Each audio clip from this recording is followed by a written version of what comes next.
एक महत्त्वाची घडामोड आहे। वाल्मिक कराडवर बीड जिल्हा रुग्णालयात उपचार सुरू आहेत। पोटदुखीचा त्रास होत असल्याने कराडवर उपचार सुरू आहेत। काल रात्रीपासून कराडवर बीड जिल्हा रुग्णालयात उपचार सुरू आहेत। या सगळ्या संदर्भात अधिक जाणून घेऊया आपले प्रतिनिधी महेंद्र मुधोळकर यांच्याकडून। महेंद्र, वाल्मिक कराडच्या प्रकृतीबद्दलचे अपडेट्स काय?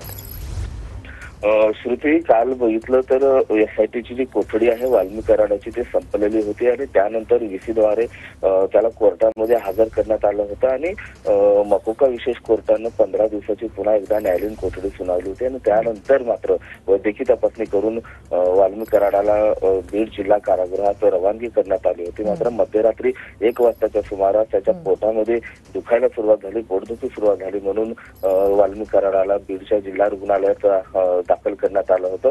प्रकृती नाजूक असल्यामुळे सध्या आयसीयू मध्ये वाल्मिक कराडावर उपचार सध्या तरी सुरू आहेत। श्रुती, नक्कीच तुर्तास धन्यवाद तुम्ही दिलेल्या संपूर्ण माहितीसाठी महेंद्र।